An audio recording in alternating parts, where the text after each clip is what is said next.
Hi, if you're preparing for English speaking and writing tests, welcome. In today's video, I'm going to show you my response to a mock test of IELTS Writing Task 2. Hi, my name is Suguru and I have gotten 8.5 in IELTS Writing. If I can do that, so can you. Now let's get started.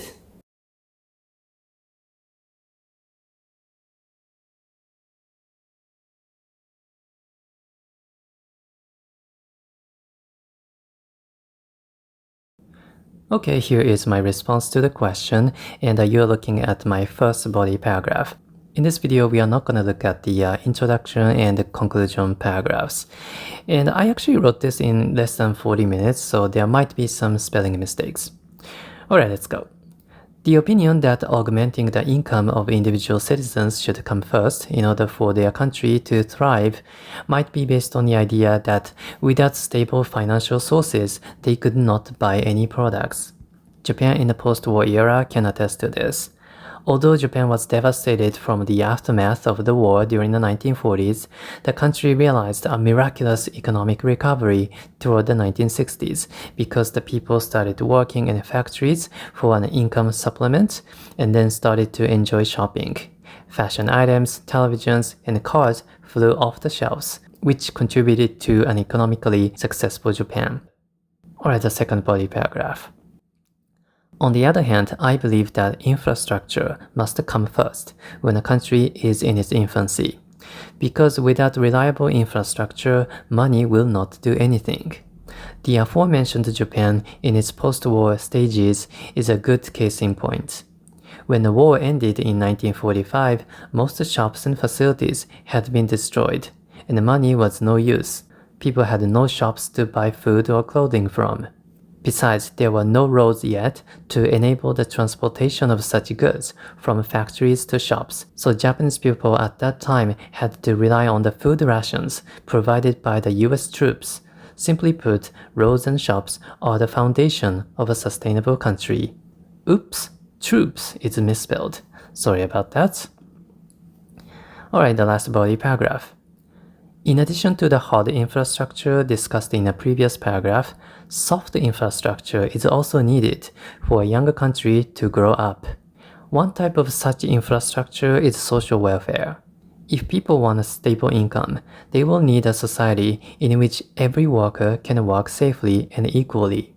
Women as well as men should be allowed to work, and if any worker gets injured at their job, their employer will have to compensate them. The government will also need to establish a tax system which allows the country to use public money to develop their country even further.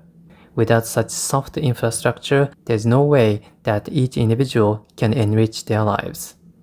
And another typo, infrastructure. Sorry about that.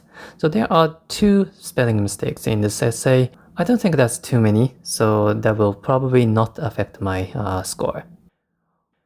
Alright, the 4 scoring criteria. The first one to look at is task response.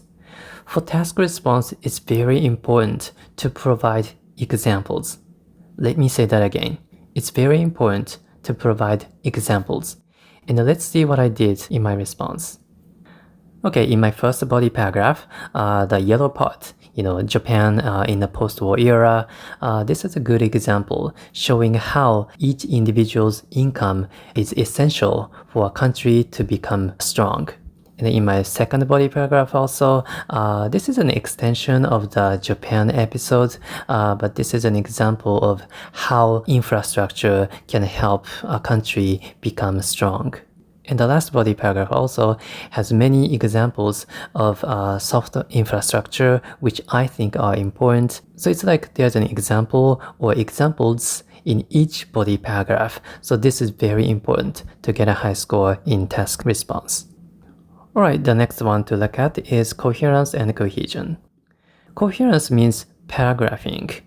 And in terms of that, I think I did a good job here because I have 3 body paragraphs and each one of them has a clear topic. So yeah, this is a good point. Alright, lexical resource. To accomplish a high score for lexical resource, you should use at least 1 idiom. And let's look at some of the idioms that I used. flew off the shelves. Do you know what it means? Flew is the past tense of fly.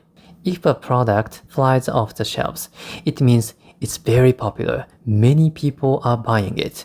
Fly off the shelves. Another good idiom. It's in its infancy. It's in its infancy. If something is in its infancy, it means it's just a baby. It has just started, and therefore it's still inexperienced or immature. There's another word that I want you to know.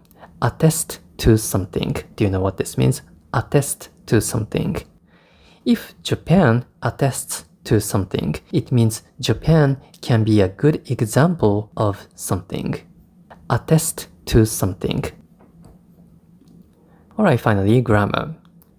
To achieve a high score for grammar, you should use a range of complex structures, not just one or two of them, a range of them. So let's count how many complex structures I have used. In my first body paragraph, there are 2 conjunctions, that and although. My second body paragraph, another 2, because and when.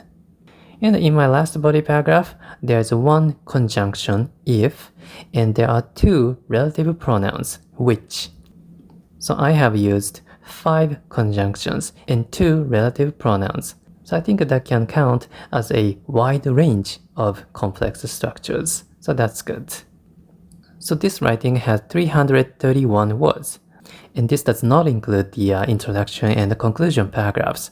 So that's a pretty big amount. So yeah, I think this is a good work.